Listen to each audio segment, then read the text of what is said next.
Welcome back to another episode of Shout Studios. I'm your host, Corey Shout, and today I'll be talking about The Marvels, directed by Decosta. Let me start off by saying I was one of the many Marvel fans who had low expectations for this movie. I really didn't care about it. I didn't think it was going to be that hit movie that bring Marvel back.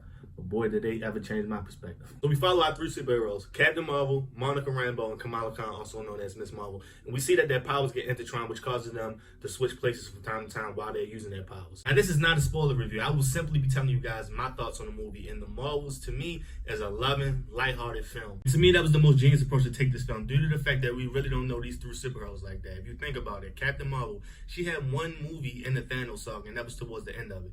Monica Rambeau, we just meeting this character. She was young in the previous Captain Marvel film, but she just getting her powers. And Kamala Khan has one superhero moment, which was in the Disney Plus show, and a lot of people didn't even check that out. But this didn't turn into a comedy fest like that one movie. So for me, them taking this approach is genius because it gives the audience time to connect with them emotionally rather than just jumping into the serious action. We're supposed to love them and be scared for their life when they're in the heat of battle. We see these three characters form a genuine bond between one another, which works well that they're fighting in a team throughout most of the film. And this movie picked the right tone, and it just worked for me. And I loved just how the whole vibe of it was. And the major reason for that is because of how great Miss Marvel was played by Amani Villani. It's crazy because she was way better in this film than she was in a Disney Plus show that came out a few years back. Shout out to the writers of the script. I'm not sure if Miss Marvel was aimed to play this type of role in it, and it was just written on script like this, or it just popped on screen and they just ran with it. But it just truly shined throughout the whole film. I really believe, though, this film was missing, which would transform it to a good movie to a great movie, is a believable villain. She just didn't do it for me. I mean, the lines, the emotion that was being given out there, I got why she was doing it. It was a great reason why she was a villain in there. But it just, it wasn't executed properly, and it left the film real stagnant. Now, I don't believe this is anything to blow up proportion and, I'm just not going to go see the film because of the villain. No, we have to be real with ourselves at the end of the day. She was truly just a throwaway villain. She was just serving her purpose for this film. She had no other purpose later down in the line when we get to Secret Wars of Kang Dynasty. But I can also see you guys get a little irritated because when we did have secondary villains in the past, like Ultron or Loki for a brief second, they brought their best versions on the film, which took their films from here to here. And that could have been done way better in this film. And also, the fact that they were that good in their respective movies, it left us with a sense of urgency, hoping that our heroes get them out of here, just like around the world from different audiences and from different media outlets. That was the major problem with the film. The villain wasn't believable. Another thing that caught my attention, Nick Fury just wasn't the same person that we seen in Secret Invasion. And this film took place after those events in Secret Invasion. And that just was weird to me because he was a totally different person in this film, kind of like the old Nick Fury. But the fact, I'm not going to get into it. You can see it's kind of brain rambling, but I'm just throwing it out there just to let you guys know. And yes, I say this, but it brings me to my next conclusion. Bro, I am getting so tired of the constant bitching and moaning that I'm hearing from Marvel fans all across the world.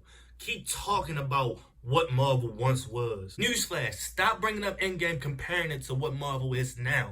It's a complete and total different era. Different heroes, different writers, different directors, different everything.